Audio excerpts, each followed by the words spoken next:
Hey. Yeah, we've been farming vinyl now for several years, and not particularly the most lucrative adventure or scheme, but we really enjoy doing it.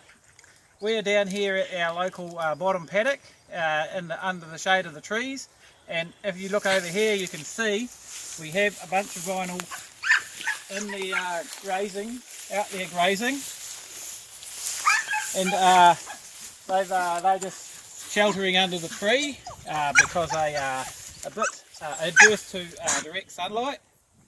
So anyway, yeah, so that's a bunch of vinyls we have grazing over here. We have our vinyl dog in the background there. Get in behind! Get in behind! Sit down, dog! Good dog! Good dog! Anyway, yeah, so this is the Ruby dog. She's our vinyl heading dog, and she is the one who rounds up the vinyl for us. Ruby, go get it! Bring it back! Bring it back! Bring it back! Bring it back! Where is it? Bring it back!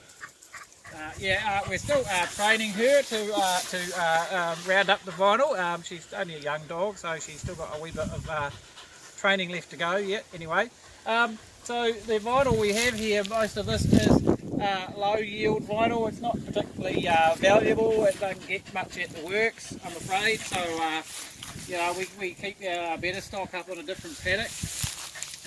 But I have recently added some stock to the vinyl stock, and if I bring you over here, I shall bring it up and we'll show you what we've got.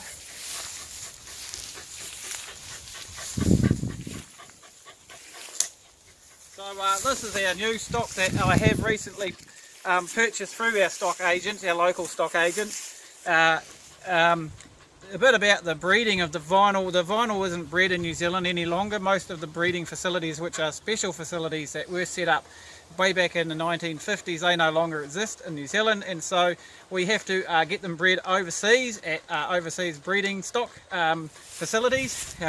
But we do provide the DNA for the breeding of the vinyls, and I am particularly interested in New Zealand DNA stock. So these are the ones we've just picked up recently.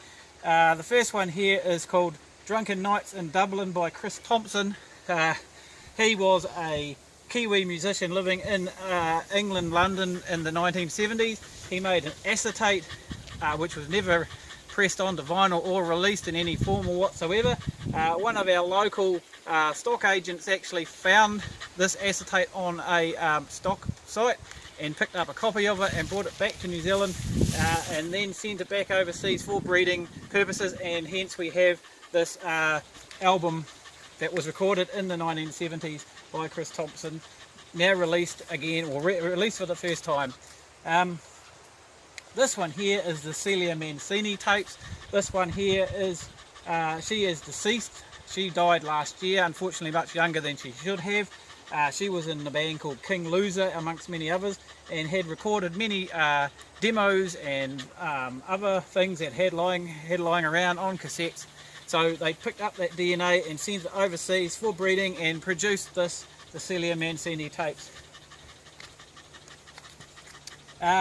This one here is some fairly new DNA that was produced recently. The raw materialist fun dots. That one there came straight out of Europe, but again the DNA was originally from New Zealand. This one here is also some older New Zealand DNA stock, which has been rebred. It was originally bred in the 1990s, but actually only on CD, and that's its first time on vinyl, I believe. And they filled it out with some extra tracks, so that's a double album release. And the last one of the new stock is a very old one from the 1980s. Looks like 1989. This is some New Zealand punk, the heart of the edge, the rock of the roll. This is a really great compilation of New Zealand punk, very obscure, totally pretty much anything on here apart from a couple has not been released in any other form of vinyl or bred in any other form. So that is my quick rundown on our new stock, and thank you for watching, and we'll see you again next time.